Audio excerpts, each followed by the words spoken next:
नमस्कार मित्रों, मैं प्रदीप श्रीवास्तव कहानी टाइम में आपका स्वागत करता हूँ। लीजिए सुनिए मेरा उपन्यास वह अब भी वहीं है का 10वां भाग। मैं समझ नहीं पा रहा था कि उसके घर वालों को कैसे सूचना दूँ। उनका कोई नंबर मेरे पास नहीं था। तुंदियल अपने घर के बारे में बड़ा पर्दा रखता था। उसका मोबाइल पानी में भीग कर बेकार हो चुका था। मैं थोड़ी थोड़ी देर में सुंदर हिडिंबा को फ़ोन करता तो वह कभी बात करती कभी ना करती। जब कॉल रिसीव करती तो इतना ही बोलती, लोग पहुंच रहे हैं। इंतज़ार करते करते आधी रात को एक पुलिस जीप आकर रुकी। उसके पीछे एक लाश वाली गाड़ी भी। पुलिस ने आते ही उनसे पूछताछ शुरू की। दुकान के सब लोग जा चुके थे। पुलिस ने जो भी कानूनी नौटंकी पूरी करनी थी वह की। पंचनामा भरकर डेड बॉडी 7 लाई गाड़ी में रखवा कर चल दी। कहाँ के लिए ये मुझे नहीं बताया गया। बारिश घंटे भर पहले ही बंद हो चुकी थी। सड़कों पर पानी भी बहुत हद तक उतर चुका था। डेड बॉडी जाने के बाद मैंने फिर सुंदर हिडिंबा को फ़ोन किया और उन्हें सब बताना चाहा तो वह बीच में ही रोक कर बोली, जानती हूँ, तुम घर आ जाओ। इतना कहकर उन्होंने तुरंत ही फ़ोन काट दिया। मैं किसी तरह 3 बजे रात को घर पहुंचा। रास्ते भर मेरी आंखों के सामने मेरे प्यारे तुंदियल की तड़प तड़प कर मरने का दृश्य बना रहा। मेरी आंखें बार बार भर आ रही थी या सोच सोच कर मेरा हृदय फटा जा रहा था कि वह बेचारा मेरी आंखों के सामने देखते देखते क्षण भर में मर गया और मैं कुछ नहीं कर सका। आखिर मेरे इस पहाड़ से शरीर का कोई अर्थ भी है क्या? या बड़ा हुआ तो क्या हुआ, जैसे पेड़ खजूर, पंथी को छाया नहीं फल लागे अति दूर। क्या कबीर ने मेरे जैसे लोगों के लिए ही यह कहा था? स्कूल में मास्टर जी भी यही कह कह कर मुझे मेरी लापरवाही बदतमीजियों के लिए डांटते थे। प्यारे तुंदियल को बचाने में भी मुझे लापरवाही हुई क्या? क्या मैंने लापरवाही की? बेचारे के घर वालों पर क्या बीतेगी? कैसे कटेगी उनकी जिंदगी? सुंदर हिडिंबा ने पता नहीं उनको बताया कि नहीं। सबसे बड़ी बात तो यह कि बेचारे के डेड बॉडी को भेजा कहाँ, यह भी नहीं बता रही हैं। घर पहुंचकर मेरे दिमाग में अचानक ही आया, बस अब इस पिंजड़े में कुछ घंटे और हैं। तुंदियल तो मुक्ति पा गया सारे ही पिंजड़ों से। अब वह किसी भी पिंजड़े में नहीं है। हर पिंजड़े को वह तोड़कर निकल गया। अब मैं और छब्बी भी कम से कम सुंदर हिडिंबा के पिंजड़े से तो निकल ही लें। मैं जब छब्बी के पास पहुंचा तो देखा वह सो रही थी। पानी ने यहाँ भी सब कुछ अस्त व्यस्त किया हुआ था। छब्बी को सोता देखकर मुझे आश्चर्य हुआ कि कैसी निष्ठुर कठोर स्वार्थी महिला है। या वह बेचारा कितने दिन तक इसके साथ रहा, एक साथ सालों काम किया। इसने मुझसे पहले उससे कितने करीबी रिश्ते बना रखे थे। इसमें मानवता नाम की चीज़ ही नहीं है। इसे जरा भी दुख नहीं है। कैसे निश्चिंत होकर तान के सो रही है। समीना गुस्से में उसके लिए मेरे मन में कई अपशब्द निकल गए। 2-3 बार आवाज़ देने के बाद वह उठकर बैठ गई। उसने उठते ही पूछा, इतनी देर कहाँ रह गए? इस पर मुझे गुस्सा आ गया कि इतनी बड़ी घटना हो गई और यह ऐसे बात कर रही है जैसे कि कुछ हुआ ही नहीं। मैंने सीधे पूछ लिया, क्यों, तेरे को कुछ पता नहीं है क्या? अब छब्बी कुछ सशंकित होती हुई बोली, क्यों क्यों क्या हुआ? मुझे कुछ नहीं मालूम। मैं तो काम धाम करके आई और सो गई। आज मोटी से जल्दी छुटकारा मिल गया तो 12 बजे ही ऊपर आ गई थी। मोटी ने तेरे को कुछ नहीं बताया? मेरे यहाँ पूछने पर छब्बी बोली, नहीं, बात क्या है बताओ ना। यह सुनकर पहले मैंने मोटी को बद्दी बद्दी कई गालियाँ दी, फिर बेचारे तुंदियल के बारे में सब कुछ बता दिया। यह सुनकर छब्बी रो पड़ी कि बेचारा जी तोड़ मेहनत करता था, अपने परिवार के लिए जान दिए रहता था। ये सुंदर हिडिंबा मोटी लाख परेशान करती थी, लेकिन बेचारा कभी पीठ पीछे भी एक शब्द नहीं बोलता था। छब्बी रोती जा रही थी।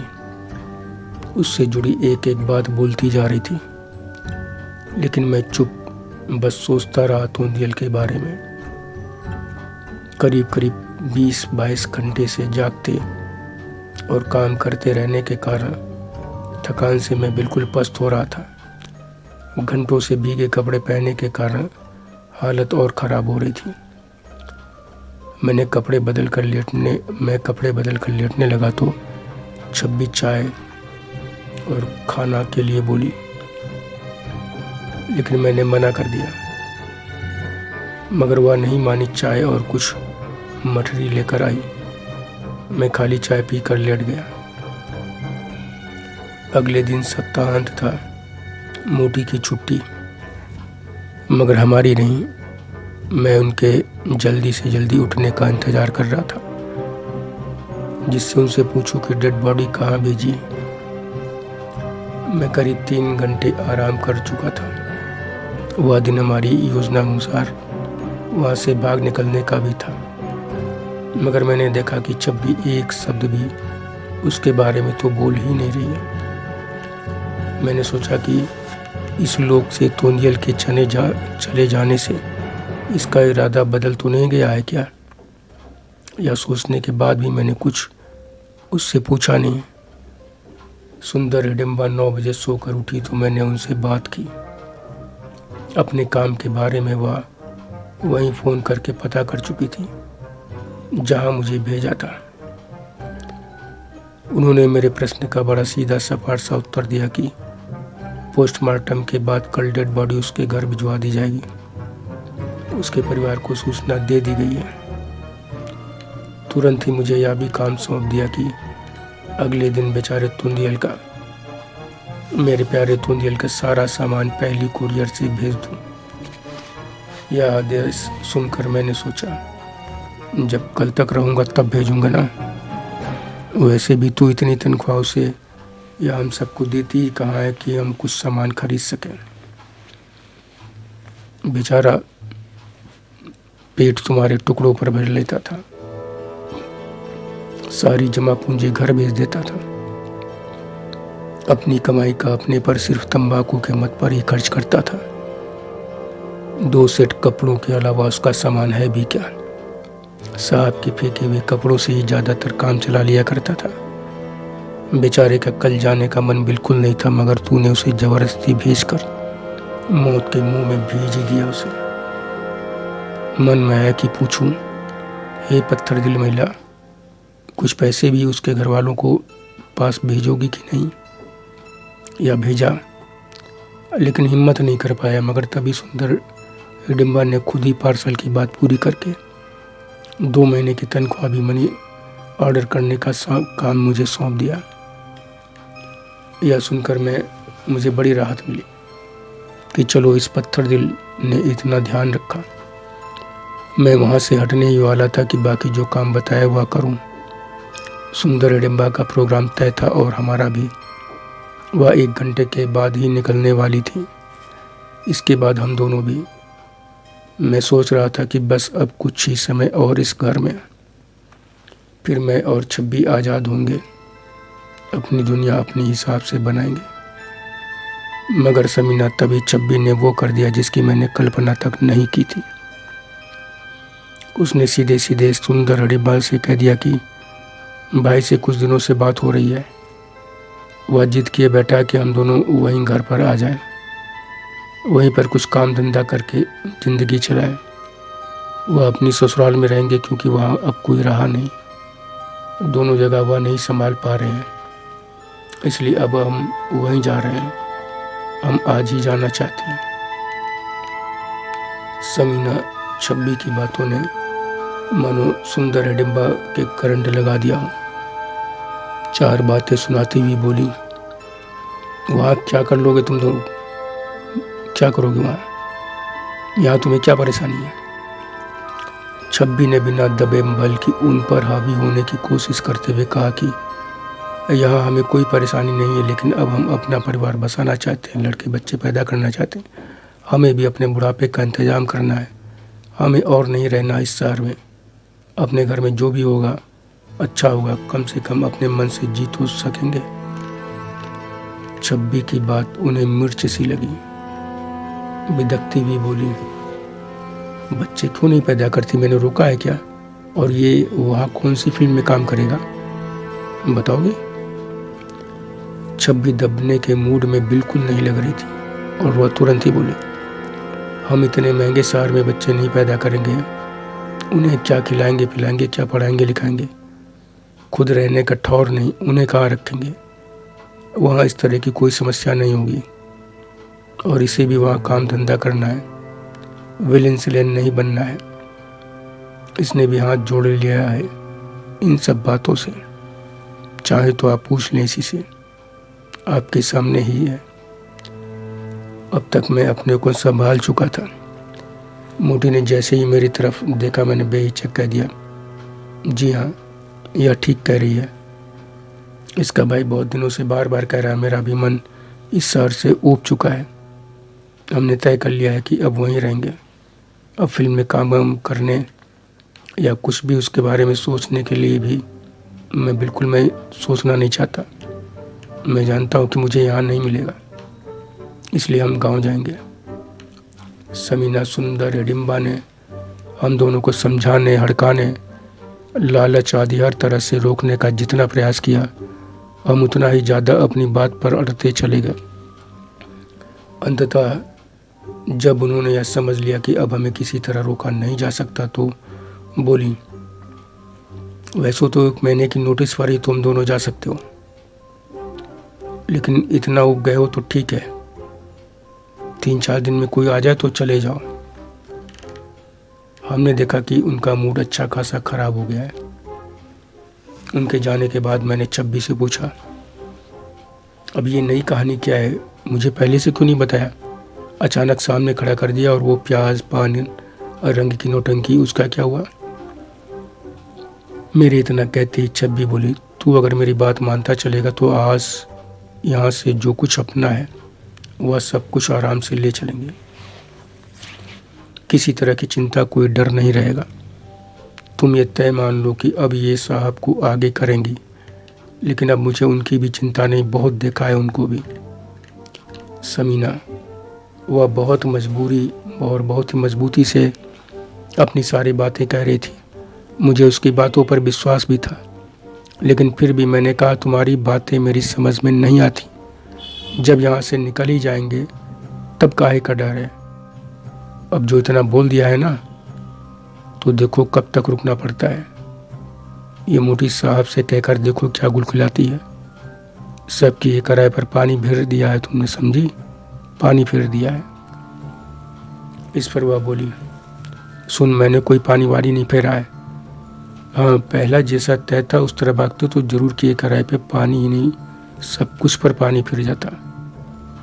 हम दोनों की फोटो, सारी जन्म कुंडली इनके पास है। हमारे भागते ही पुलिस में रिपोर्ट लिखाती कि हम इनके यहाँ से लाखों का सामान, रुपया चोरी करके भागे हैं। तब पुलिस पकड़कर हमें पहले कूचेगी, फिर चोरी के आरोप में जेल में सड़ा देगी, समझे? रही बात साहब की, तो देखते हैं कितना जोर लगाते हैं। आफत कर दूंगी, रोज़ रोज़ ऐसी काम करूंगी, रोज़ रोज़ की आफत से वो हमें खुद ही भगा देंगे। समीना, मुझे छब्बी की बात सही लगी। मन में आया कि सच में अक्लमंदी की बात कर रही है। तमाम शंकाओं के बीच 2 दिन बीत गए, लेकिन कोई नौकर हमारी जगह लेने नहीं आया। अब हमें एक घंटा, एक दिन सा बड़ा लगने लगा था। एक क्षण बड़ा लग रहा था। उस दिन सुंदर हिडिम्बा ऐसे व्यवहार कर रही थी जैसे हमने उनसे कुछ कहा ही नहीं है। उनका यह व्यवहार हमें और भी ज़्यादा खींच पैदा कर रहा था। तीसरे दिन मौसम शाम से ही खराब हो रहा था। घनी बदली छाई हुई थी। बीच बीच में कुछ बूंदें पड़ती, फिर बंद हो जाती। बादल कभी हल्के कभी गहरे हो रहे थे। हवा भी बहुत तेज़ थी। मुझे बड़ी गुस्सा आ रही थी इस पानी और बादलों पर। इन्हीं के कारण मेरा बेचारा तुंदियल मुझे छोड़कर चला गया था। मैं छब्बी उसके बारे में देर रात तक बतियाते रहे थे। उसकी पत्नी से भी हम दोनों ने कई बार बात की थी। दिन में उसके घर का नंबर हमें बालकनी में ही उसकी पॉकेट डायरी में ही मिल गया था, जिसे मैं उसके सामान के साथ भेज नहीं पाया था। तब मेरी छब्बी की नज़र उस पर नहीं पड़ी थी। फ़ोन पर उसकी पत्नी बेचारी रो रो के बेहाल हुई जा रही थी, लेकिन उसने सुंदर डिम्बा के बारे में जो बताया उससे हम दोनों का गुस्सा उनके लिए कुछ कम हो गया था। उन्होंने डेड बॉडी के साथ जिस आदमी को भेजा था उसी के हाथ क्रियाकर्म के अलावा 2 महीने की तनख्वाह भी भेज दी थी। इसके अलावा तीसरे ही दिन पत्नी को फ़ोन करवाकर अकाउंट नंबर लिया, उसमें और पैसे डाल दिए थे।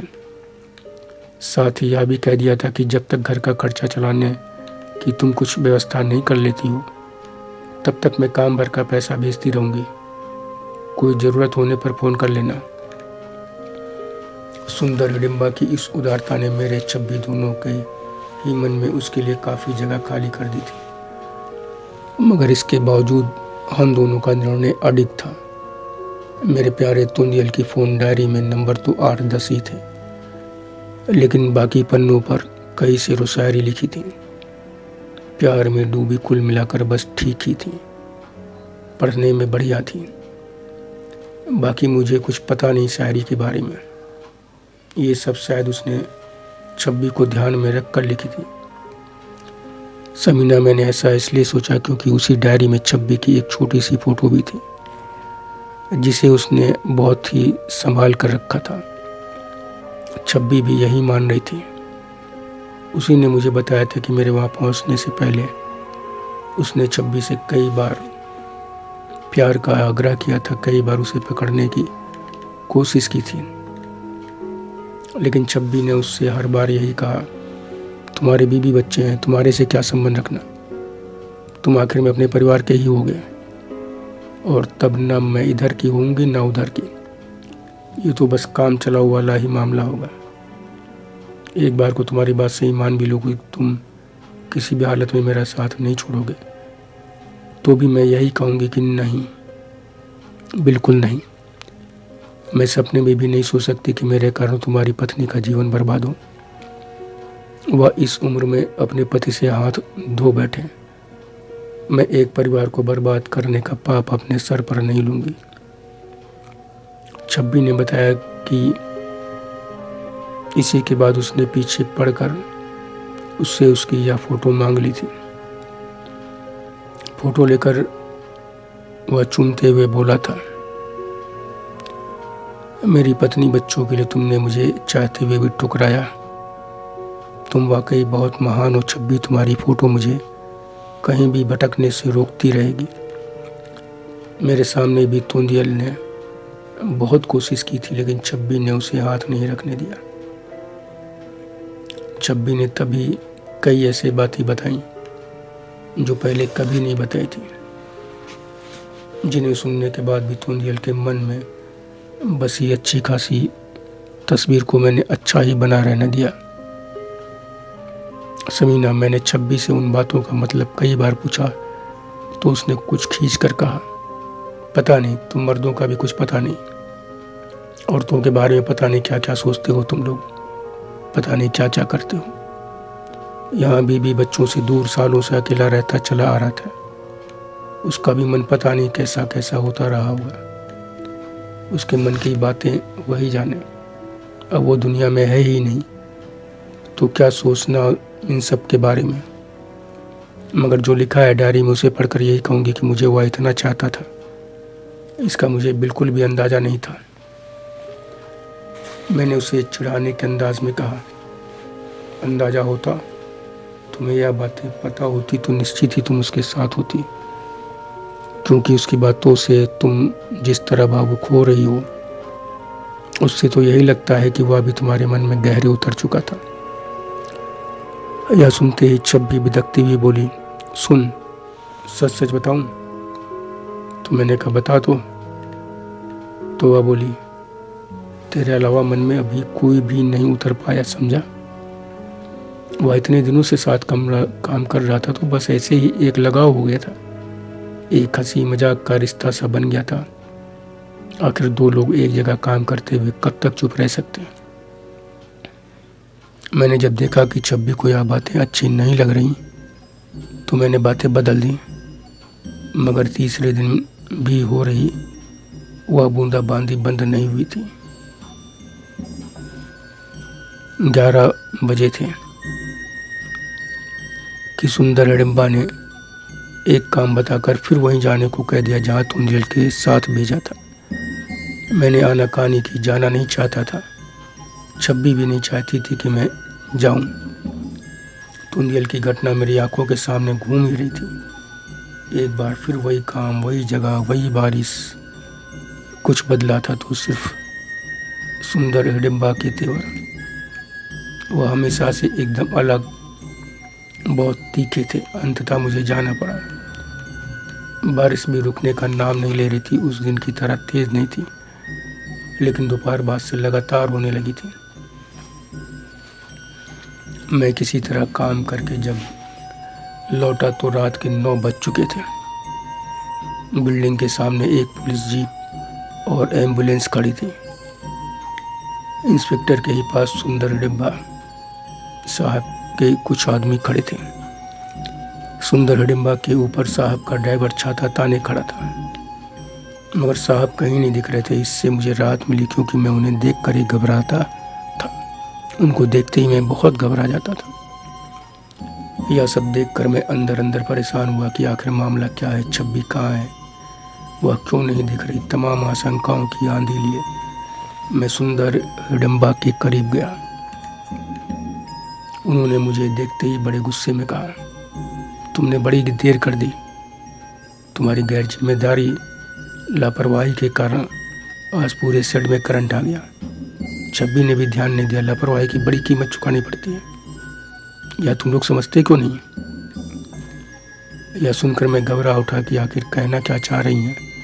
छब्बी कहाँ है, वह क्यों नहीं दिख रही? आवेश में आकर मैंने कहा, ऊपर जाकर छब्बी से पूछता हूँ कैसे क्या हो गया।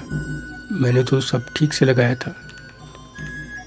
डर, आवेश, घबराहट में मैं कुछ साफ बोल नहीं पा रहा था।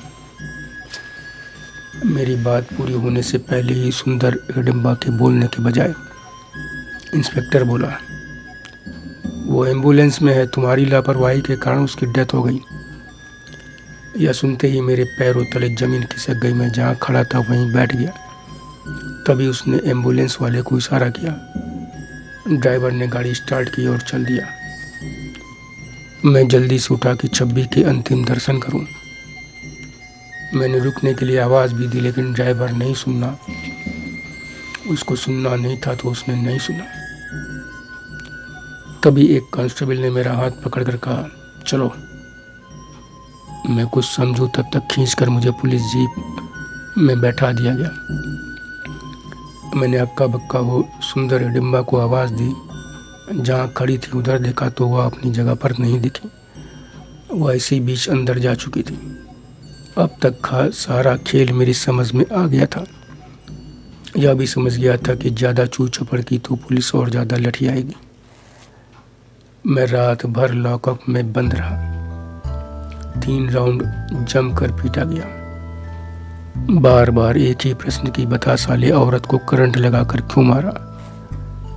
मैं उनसे क्या कहता कि सालों, छब्बी को नहीं, असली करंट तो तुम सब ने मुझ पर छब्बी की हत्या का आरोप लगाकर लगाया है, जो मेरी और मैं जिसका प्राण बन चुके थे। इस अनजान अंतहीन दुनिया में उसको मैं कैसे मार सकता हूँ? मैंने हाथ जोड़ जोड़ कर बताना चाहा, लेकिन सुना तब गया जब 3 बार लाठी मार मार कर हड्डी पसली एक कर देगी। सुनने के बाद मुझसे कुछ नहीं कहा गया कि अब मेरे साथ क्या होगा। मैं लॉकअप में घोर असमंजस में सांस लेता, दर्द से कराहता पड़ा रहा। पानी तक डर के मारे नहीं मांगा। प्यास से हलक सूखता रहा, लेकिन हिम्मत नहीं कर सका।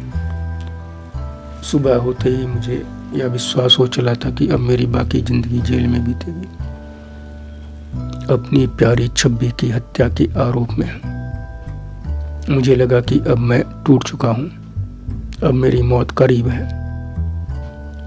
तुंदियल ने जो बताया था कि कई नौकरों का पता ही नहीं चला कि वो गए कहाँ, अब उन्हीं में मेरा भी एक नाम जुड़ने जा रहा है। छब्बी और मैंने सुंदर हिडिंबा से जो बगावत कर दी थी, उसका परिणाम चंद घंटों में सामने आ गया है।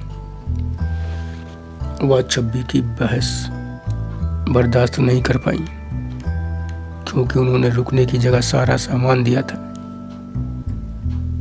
उन्हें गुस्सा आई होगी कि खुद जा रही है, साथ ही मुझे भी ले जा रही है। ये कहावत चरितार्थ कर रही है कि बाढ़ तो बाढ़ गए, 4 हाथ पगाहो ले गए। घर पर बाबूजी अक्सर यह बोलते थे कि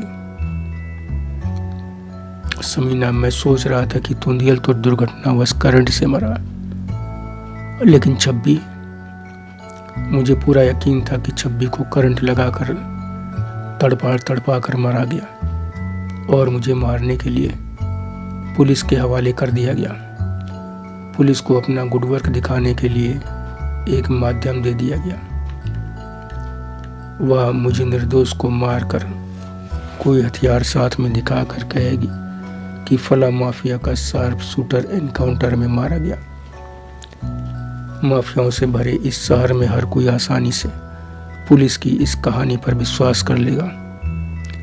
अंडरवर्ल्ड की दुनिया यहाँ ऐसे ही नहीं फलती फूलती आ रही है। पुलिस का आधा सच आधा झूठ ही इन्हें खाद पानी देता रहा है और देता चला आ रहा है। अन्यथा या पुलिस चाह जाए तो हफ्ते भर में लोगों के नाक में दम किए या अंडरवर्ल्ड हमेशा के लिए समुद्र में समा जाए। लेकिन पुलिस के आधे सच आधे झूठ का न डीएनए बदलने वाला है, झूठ का न डीएनए बदलने वाला है और न हम जैसों की किस्मत। समीना, इसलिए जब मुझे अपनी मौत एकदम अपने सामने दिख रही थी, समीना, इसलिए तब मुझे अपनी मौत एकदम अपने सामने दिख रही थी।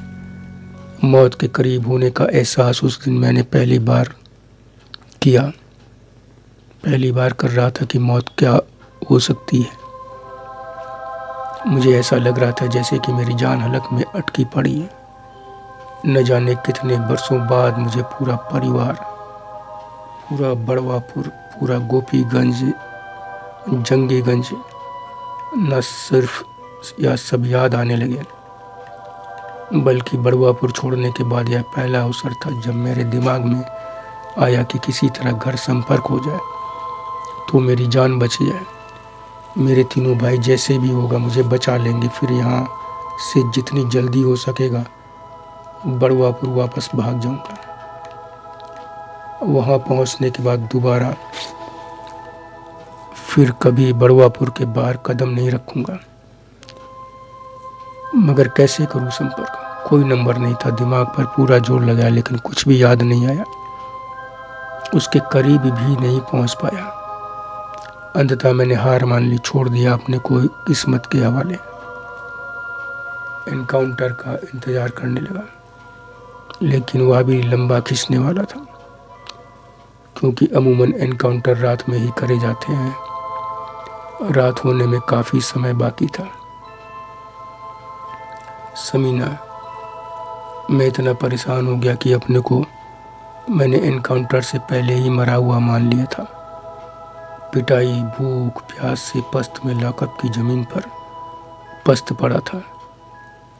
बेहोशी की हालत थी, पीने को एक बूंद पानी नहीं। दिन में दोपहर के बाद एक आदमी जो पता नहीं कहाँ का था, वह मेरे लिए पानी और बड़ा पाव लेकर आया।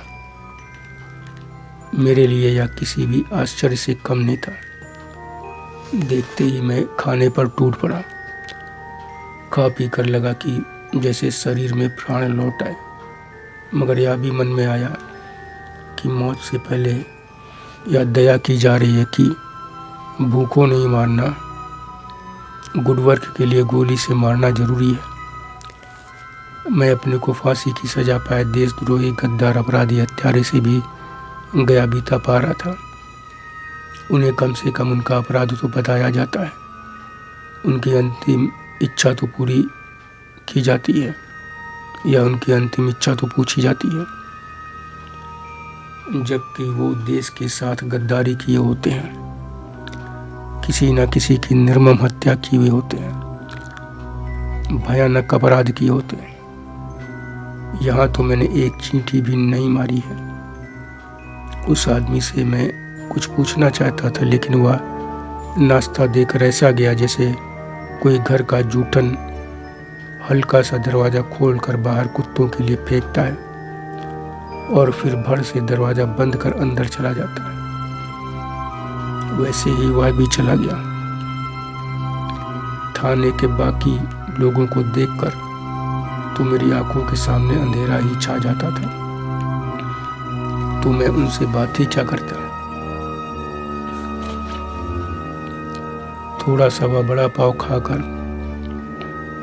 भूख जैसे और ज़्यादा जोर मारने लगी थी, मगर लाठियों की चोट, मौत के भय ने भूख प्यास कुछ देर में फिर खत्म कर दी। लेकिन समीना, भूख भी क्या चीज़ है कि मौत सामने दिख रही थी। फिर भी थोड़ी देर शांत रहने के बाद उसकी आग पुनः जल उठी और बहुत तेज। समीना, उस हालत में पता नहीं क्यों मुझे बड़वापुर में बीता जीवन बहुत याद आ रहा था। भूख पर ही तब अम्मा द्वारा कही जाने वाली यह बात याद आई। वह कहती थी कि पेट की आग ही के कारण तो है ही दुनिया और दुनिया का सारा मायाजाल। ये पेट की आग ना रहे तो काहे को कोई कुछ करे। आदमी की लाश पड़ी रहती है, फिर भी ये आग ऐसी है कि ठंडी नहीं रह पाती। ऐसा वह अपनी एक मौसी की याद करके कहती थी। उन्हें वह धिक्कारती थी, क्योंकि मौसा जब मरे और 3 दिन भी नहीं बीता था कि उन्होंने भर पेट कर खाना खाया। हालांकि आंसू उनके निकलते रहे। तब अम्मा का मौसी को कोसना मुझे सही लगता था, लेकिन लॉकअप में मुझे अम्मा की बात गलत और मौसी सही नजर आने लगी। तब मुझे लगा कि पेट की आग चिता की आग से कहीं ज़्यादा तेज है। मैं इस जुगाड़ में लग गया कि कोई मिले तो उसे हाथ पैर जोड़ूं कि भैया भले 4 लठ और मार लो, 1000 गाली और दे लो, लेकिन खाना खिला दो। भले बाद में गर्दन उतार दो, जैसे कसाई एक दिन बकरे की गर्दन काटता है, मगर पहले तो उसे खिलाता पिलाता ही है। मगर किस्मत में ऐसा नहीं लिखा था, तो कुछ नहीं हुआ। एक कर्मचारी दिखा, उसी से प्रार्थना की तो बदले में गाली मिली। तब मुझे घर का हर सदस्य और ज़्यादा याद आया, जिसे मैं बरसों पहले बस यूं ही हवा में उड़ाता चला आया था, इस नगरी की माया में उलझकर।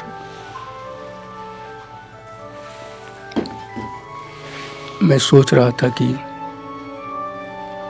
पूरा परिवार ही थाने में आ जुटे, लेकिन मेरे करीब मौत आती रही। रात के 8 बज गए। थाने में लोगों का आना जाना और बढ़ गया। लॉकअप दरवाजे से थानेदार और उसके आसपास बैठे लोगों को आसानी से देखा जा सकता था। मैं बराबर उन पर नज़र रखने की कोशिश कर रहा था। सब मुझे एनकाउंटर की तैयारी करते दिख रहे थे। लेकिन रात 9 बजे फिर एक आश्चर्यजनक बात हुई। वही दिन वाला मनहूस आदमी एक बड़े कागज में आलू की सूखी सब्जी, 8-9 रोटियां दे गया। खाना उसके हिसाब से ज़्यादा रहा होगा, लेकिन मेरे लिए बस काम भर का था। पानी की एक बोतल भी। जाते जाते वह भौंक कर गया।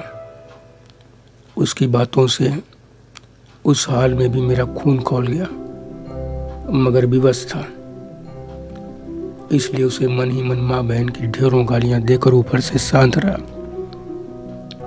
लेकिन खाने पर ऐसे टूट पड़ा कि मानो मैं उसी मनहूस को अपने दांतों तले कूच रहा हूं।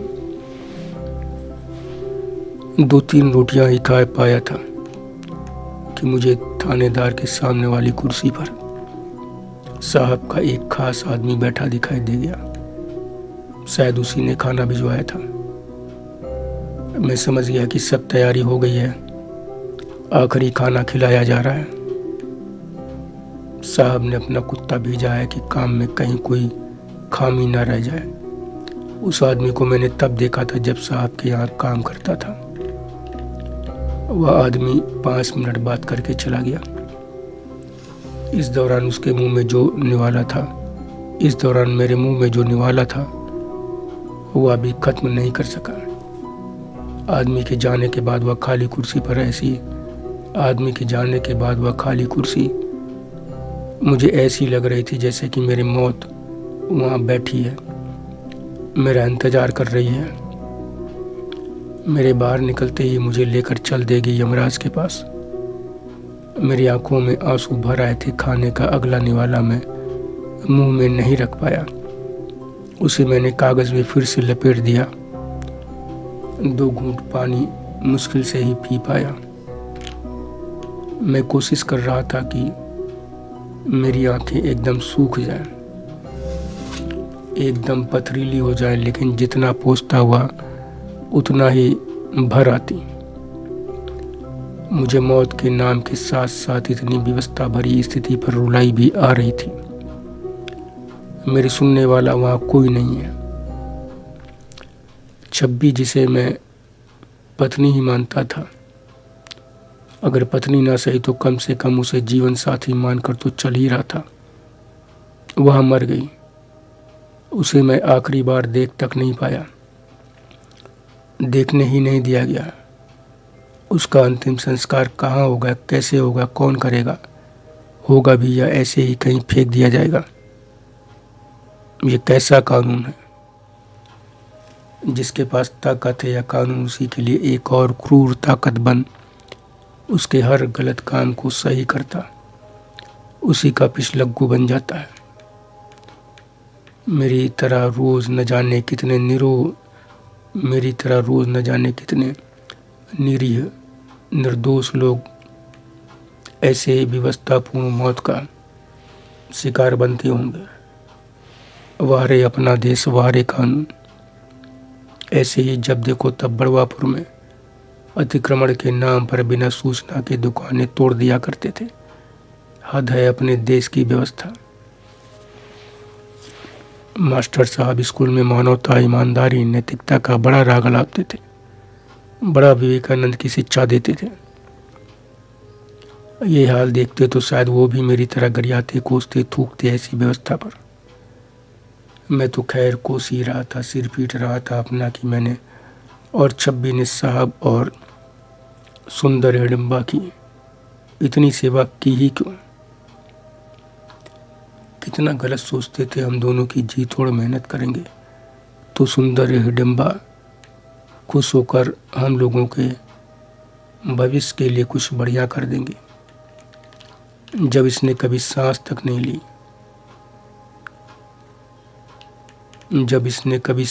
नहीं ली हमारे भविष्य के लिए, तो हमने खुद कदम बढ़ाए तो इसको यह भी फूटी आंखों नहीं सुहाया, टांग अड़ा दी। इस बज्जात को लगा होगा कि हमने उसके सारे राज जान लिए हैं, इसीलिए वह जिंदा नहीं छोड़ना चाह रही थी। समीना, उस समय यह सारी बातें सोच सोच कर मुझे गुस्सा आ रही थी। मैंने भगवान से प्रार्थना की हे भगवान, किसी तरह एक बार यहाँ से जिंदा निकाल दो। मैं उस सुंदर हिडिंबा की एक बार ऐसी मालिश कर दूं कि उसका सारा दर्द हमेशा के लिए उसकी जान सहित निकल जाए। फिल्म में तो रेप मर्डर की एक्टिंग की थी, इसके साथ सच में कर दूं। फिल्म के लिए की गई रिहर्सल यहाँ काम आ जाएगी। सुंदर हिडिंबा को पता चल जाएगा कि किसी को परेशान करने, उसकी जान लेने का परिणाम क्या होता है। यह इच्छा पूरी हो जाए तो मुझे ऐसे विवश होकर मरने की कोई परवाह नहीं। तब कम से कम यह संतोष तो रहेगा कि मैंने किसी को मारा, इसलिए मुझे मौत की सज़ा मिली। तब मुझे अपने निश्चित मौत की कोई चिंता, कोई दुख नहीं होगा। एक बार भी इस बात को लेकर आंखों में आंसू नहीं आने दूंगा कि मेरे रहते हुए भी मेरी छब्बी को मार कर लावारिसी कहीं फिकवा दिया गया। बस भगवान एक बार यहाँ से छुड़ा दे, अपने मन के कर लेने भर का समय दे दे बस। लेकिन समीना, कई और घंटे निकल गए मगर कुछ नहीं हुआ। इस बीच और कई लोग लाए गए जिन्हें इन सरकारी लठैतों ने खूब लठियाया। एक को तो घंटे भर में ही चले गए, छोड़ दिया उसे, जबकि 3 को मेरे पास लॉकअप में ही उन्हें खूब तोड़ कूच कर तड़पने के लिए डाल दिया गया। मैं समझ ही नहीं पा रहा था कि आखिर हो क्या रहा है और मेरा कब क्या होगा। अंतहीन सी प्रतीक्षा करते करते रात 11 बजे होंगे कि थाने में फिर महिला पुरुषों की तेज बातें सुनाई देने लगी। महिला बातों से बड़ी हिम्मत लग रही थी। पुलिस वालों से बराबर बहस किए जा रही थी। उसकी बातों भाषा से साफ लग रहा था कि वह ठीक ठाक पढ़ी लिखी समझदार महिला है। जब वह अंदर लाई गई तो मुझे दिखाई दी। सलवार सूट में वह अच्छी खासी आकर्षक, लगभग 32-34 वर्ष की रही होगी। देखने से नौकरी पेशा लग रही थी। अंदर आने के कुछ देर बाद ही एक महिला सिपाही ने उसे 2-3 थप्पड़ खींचकर मारे। बाल पकड़कर खींचे। वह महिला फिर भी चुप नहीं हुई, अपनी बात कहती रही। बार बार फोन पर किसी से बात करने के लिए कह रही थी, मगर वहाँ किसी की सुनने वाला कौन था। महिला ने एक बार सिपाही के हाथ पकड़ लिए तो वह महिला सिपाही पूरा जोर लगाकर भी नहीं छुड़ा पाई। इस पर उसने महिला को जोर जोर से बेहद गंदी गालियां देनी शुरू की। साथ ही वहीं खड़े अपने सहकर्मियों की ओर देखा। उसका देखना था कि वह सब उसकी मदद को आ गए। महिला सिपाही को छुड़ाने की उनकी कोशिशों के चलते महिला का सिर किसी तरह सिपाही की नाक से लग गया। इससे उसकी नाक से हल्का खून आ गया। बस इसके बाद तो महिला कैदी पर जैसे पूरे थाने का क्रोध टूट पड़ा। महिला कैदी को जमीन पर गिरा दिया गया। उसके दोनों पैर ऊपर करके पकड़ लिए गए। फिर उसके पैरों के तलुओं पर लाठियां तड़ातड़ टूटने लगीं। उसकी चीख भी थाने में ही घुट कर रह जाए, इसके लिए उसके मुंह में उसी का दुपट्टा ठूंस कर बांध दिया गया। उसकी गूं-गूं की आवाज ही सुनाई दे रही थी। मगर वह महिला भी गजब जीवट की और ताकतवर थी। उसने जोरदार झटके से एक के हाथ से पैर न सिर्फ छूट गया, उसके जोरदार झटके से एक के हाथ से पैर न सिर्फ छूट गया बल्कि उसे चोट भी लगी। अब सबका गुस्सा और भी ज्यादा बढ़ गया। समीना, फिर मैंने वहां वह देखा जिसके बारे में पहले सिर्फ सुना करता था कि थाने में पुलिस जब मारती है 3rd डिग्री का प्रयोग करती है। स्त्री या पुरुष को जब पीटती है तो चट्टानें भी चीख उठती हैं। उनके भी आंसू निकल आते हैं। कैदी महिला को 2 मर्द पुलिस वालों ने एक पिलर से सटाकर पकड़ लिया। एक हाथ एक आदमी और दूसरा आदमी पूरे जोर लगाकर अपनी तरफ खींचे रहा। कैदी का चेहरा पिलर से सटा था, मानो वह पिलर का चुंबन ले रही हो। महिला सिपाही ने उसकी सलवार खोलकर नीचे गिरा दी। फिर तीसरे सिपाही ने दोनों हाथों से लाठी पकड़कर उसके नितंबों पर पूरी ताकत से मारनी शुरू कर दी। इतनी तेज कि नितंब पर हर लाठी की चोट के गहरे लाल निशान पड़ते जा रहे। हर निशान से खून छलछला आ रहा था। पुलिस की इस 3rd डिग्री पिटाई के बारे में मैंने बड़वापुर में भी सुना था। इस तरह मार खाने वाले इसके बाद महीनों तक न बैठ सकता है, न सीधा लेट सकता है, खड़ा भी नहीं रह सकता, केवल मुंह के बल लेट सकता है। यहाँ मैं वही सब देख रहा था। भली सी लग रही महिला के नितंबों पर लाठियां चटाक चटाक पड़ रही थी। उसकी गूं की आवाज़ आ रही थी। आंखें ऐसी लग रही थी जैसे फटकर बाहर आ जाएंगी। उनसे खून सा बरस रहा था। कम से कम 20 लाठियां मारने के बाद जब उन सब ने देखा कि वहाँ की पूरी चमड़ी ही उधड़ जाएगी, तो पिलर से अलग कर उसके ऊपरी कपड़े भी उतार दिए, अलग कर दिए और उसे सीधा कर रबड़ की चप्पल से स्तनों पर पूरी ताकत से चपाक चपाक पीटा। महिला तड़पती छटपटाती रही, लेकिन उन दरिंदों का गुस्सा इससे भी शांत नहीं हुआ। महिला सिपाही ने एक कपड़े के टुकड़े में कुछ लगाया और उसे कैदी महिला के शरीर के निचले हिस्से में अंदर कर छोड़ दिया, उसे तड़पने के लिए। वह वही फर्श पर ऐसे चटपटाती रही जैसे मुर्गे की गर्दन काट कर फर्श पर डाल दिया गया हो। बड़े जीवट की वह मजबूत महिला भी इस यातना को 10 मिनट से ज़्यादा बर्दाश्त नहीं कर पाई और बेहोश हो गई। वहीं फर्श पर बिना कपड़ों के पड़ी रही। उसके नितंबों के आसपास की फर्श उसके खून से लाल हो गई थी। महिला पुलिस ने करीब करीब 25-30 मिनट के बाद उसके कपड़े उठाकर उसी के ऊपर डाल दिए, जिससे उसका शरीर कुछ हद तक ढक गया। इसी बीच चपरासी बाहर से कुछ ले आया। सब खाने पीने और हंसी ठिठोली में लग गए। इस ठिठोली में खींचातानी, चूमा चाटी, पकड़ना दबाना सब चल रहा था। मगर फर्श पर बेहोश निर्वस्त्र पड़ी उस महिला या मार तोड़कर डाले गए अन्य निर्दोष लोगों के लिए कोई संवेदना, मानवता वहाँ कुछ नहीं दिखाई दे रही थी। मैं सोच रहा था कि ये सब कैसे इंसान हैं जो अपने ही जैसे इंसानों को मार कूट कर कितने आराम से खा पी रहे हैं, मस्ती कर रहे हैं, जैसे कि कुछ हुआ ही नहीं है। उस महिला की यातना के आगे मैं अपना दर्द भूल गया। सोचा आखिर इस अभागन से ऐसा कौन सा अपराध हो गया था, इस अभागन ने ऐसा कौन सा अपराध कर दिया है कि ऐसी दरिंदगी से उसे पीटा गया। रात 3 बजे होंगे कि मुझे लॉकअप से निकाल कर थाने के बरामदे में खड़ा कर दिया गया। 2 कांस्टेबल मेरे पास खड़े थे। मेरी हालत फांसी के फंदे की तरफ बढ़ रहे कैदी सी हो रही थी। मुझे बस कुछ देर में अपने होने वाले एनकाउंटर का दृश्य दिख रहा था।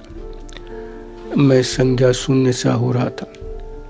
करीब 20 मिनट के बाद थानेदार बाहर निकला और मुझे माँ बहन की गाली देखते हुए चीखा, भगाओ साले को, दोबारा दिख जाए तो भेजा निकाल देना बाहर। साला नेता बनने चला है, हीरो बनेगा। फिर और कई गालियां। उसके आदेश का तुरंत पालन हुआ। दोनों ने 2-4 घूंसे, थप्पड़, लात और मार कर भगा दिया। थाने से निकलते ही मैं जितनी तेज वहां से भाग सकता था भाग लिया। लंगड़ाते हुए ही सही, मैं काफी तेज चल रहा था। किधर जा रहा हूं यह भी ध्यान नहीं था। बस इतना ध्यान था कि थाने से दूर जा रहा हूं। इतनी मार के बावजूद मैं मौत के भय से चलता ही चला जा रहा था और जब रुका तो सवेरा हो चुका था। एक सड़क किनारे में अंततः थक कर चूर होकर बैठ गया। समीना बैठा नहीं बल्कि ये कहूं कि गिर गया। प्यास से गला सूख रहा था, भूख से आंतें ऐंठ रही थी। जेब में 1 पाई नहीं थी। मार इतनी पड़ी थी कि अगले 2-3 दिन मजदूरी या कोई भी काम करने लायक नहीं रह गया था। इतना पस्त था कि बैठ भी नहीं पाया और वहीं लेट गया सड़क पर ही। रात भर का जागा था, फिर भी दर्द के मारे सो नहीं पा रहा था। आंखें बंद किए पड़ा रहा, मगर जल्दी ही मेरी आंखें मंदिर के घंटे की तेज आवाज से खुल गई। धूप की गर्मी भी लग रही थी। सूरज अच्छा खासा चढ़ चुका था। किरणें सीधे आंखों पर पड़ने से मेरी आंखें चुंधिया रही थी। मंदिर की तरफ निगाह डाली तो वह मुझसे मुश्किल से 50 कदम की दूरी पर था। एक छोटे से मंदिर में पूजा हो रही थी। वहीं से घंटे की आवाज़ आ रही थी। मुझे लगा कि वहीं चलूं। वहाँ छाया मिल जाएगी और साथ ही जीने का कोई रास्ता भी। नहीं तो भगवान के दरवाजे पर ही जान निकल जाए तो ही अच्छा है। धन्यवाद मित्रों, शेष अगले भाग में।